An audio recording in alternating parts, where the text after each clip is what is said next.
diberikan kepada kelompok kami, kelompok 7, yang akan mempresentasikan hasil diskusi kami tentang ekuitas dan polosi merek menghadapi pesaing.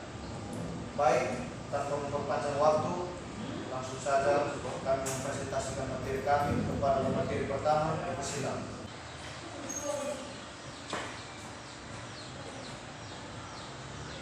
Yang pertama, arti ekuitas merek. Tentu, nama atau simbol yang mampu menambah atau mengurangi nilai yang diberikan oleh suatu produk atau jasa, baik bagi pemasar atau perusahaan maupun pelanggan. Ada beberapa pengertian ekuitas merek menurut para ahli. Yang pertama, Anber 1996 pasal 7, ekuitas merek adalah sekumpulan aset merek dan kewajiban yang ditawarkan ke merek, nama dan simbol yang menambah atau mengurangi nilai yang diberikan oleh produk atau layanan kepada perusahaan dan kepada pelanggan perusahaan tersebut.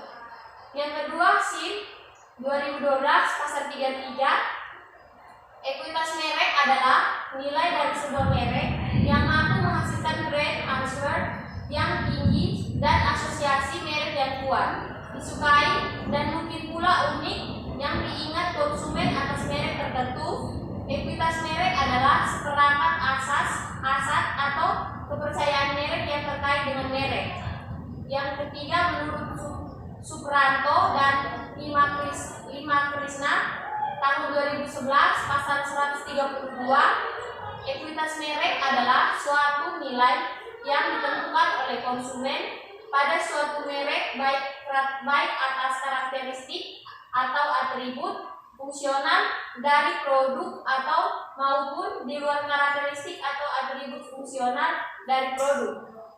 Yang keempat, menurut Kotler dan Keller 2009 pasal 263, ekuitas merek adalah suatu nilai tambah yang diberikan kepada produk.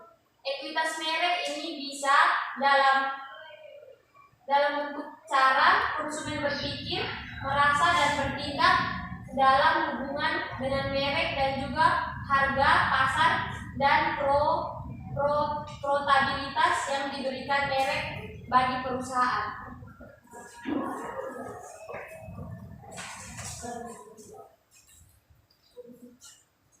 Konsep ekuitas merek. Konsep dari suatu ekuitas merek mempengaruhi proses pengambilan keputusan pembelian yang dilakukan oleh konsumen, yaitu bahwa merek juga turut berperan dalam membantu meyakinkan konsumen. Indikator ekuitas merek. Ekuitas merek ini terbentuk dari 4 dimensi yang bisa dijadikan indikator dalam menilai brand equity. Keempat indikator tersebut yaitu yang pertama, kesadaran merek. Kesadaran merek merupakan suatu kesanggupan konsumen untuk mengenali atau mengingat kembali bahwa suatu brand adalah suatu bagian dari kategori produk tersebut. Yang kedua, persepsi kualitas. Persepsi kualitas adalah suatu persepsi yang dimiliki oleh konsumen terhadap keseluruhan kualitas atau keinginan dan suatu produk dengan brand tertentu yang berkaitan dengan apa yang diharapkan konsumen. Yang ketiga, asosiasi merek. Brand association adalah keseluruhan kesan yang timbul dan berhubungan dengan konsumen tentang suatu brand.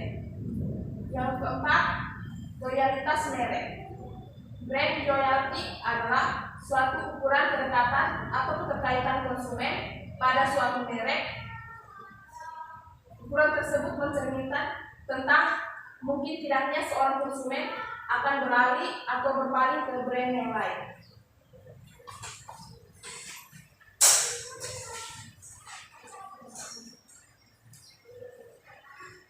Yang berikut membangun ekuitas merek dengan menciptakan struktur brand yang tepat untuk konsumen yang tepat pula, maka suatu ekuitas merek dapat dibangun.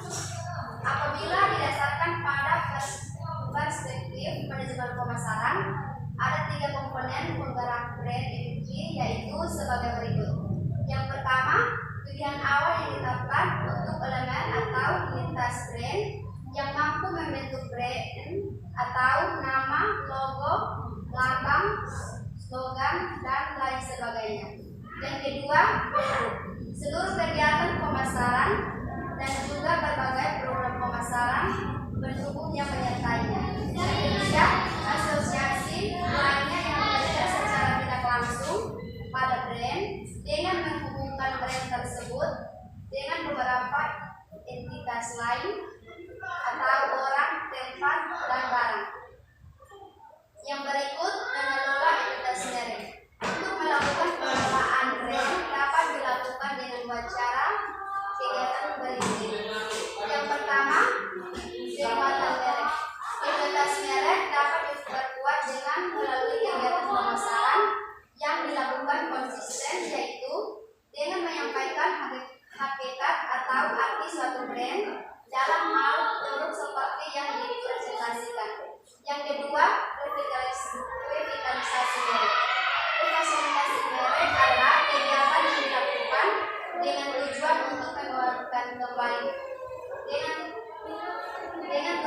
untuk menguatkan kembali posisi brand yang dalam atau sudah mengalami masa-masa sulit. Dimensi ekuitas merek.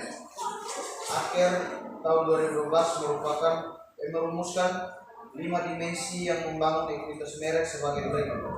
Yang pertama, kesadaran merek. Yang kedua, asosiasi merek. Yang ketiga, persepsi kualitas. Yang keempat, kesetiaan merek. Yang kelima, aset merek atau simbol, logo, atau lambang.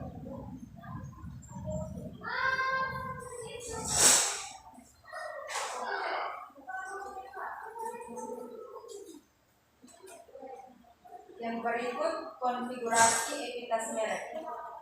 Konfigurasi ekuitas merek pada brand equity seperangkat aset dan keterpercayaan merek yang terkait dengan merek tertentu, nama dan simbol yang mampu menambah atau mengurangi nilai yang diberikan oleh sebuah produk atau jasa, baik bagi pemasar atau perusahaan maupun pelanggan. Salah satu contohnya adalah penelitian yang berjudul konfigurasi ekuitas merek dalam membentuk pembelian di rumah makan Wong Solo Jember. Penelitian ini adalah bertujuan mengetahui pengaruh kesadaran merek, asosiasi merek, kesan kualitas, loyalitas merek, aset hak milik berpengaruh secara parsial terhadap keputusan pembelian di rumah makan Wong Solo Jember. Populasi dalam penelitian ini adalah seluruh pengunjung rumah makan Wong Solo Jember dengan jumlah responden sebanyak 60 orang. Variabel yang digunakan yaitu sebanyak 6 variabel. Alat analisis yang digunakan adalah analisis regresi linear berganda.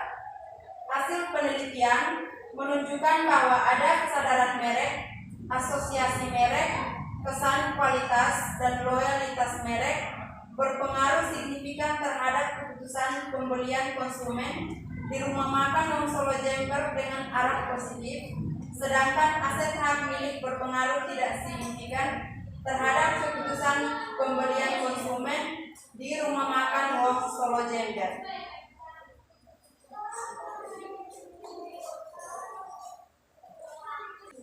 Baik, terima kasih. Inilah hasil presentasi dari kelompok kami. Sekian Dan terima kasih.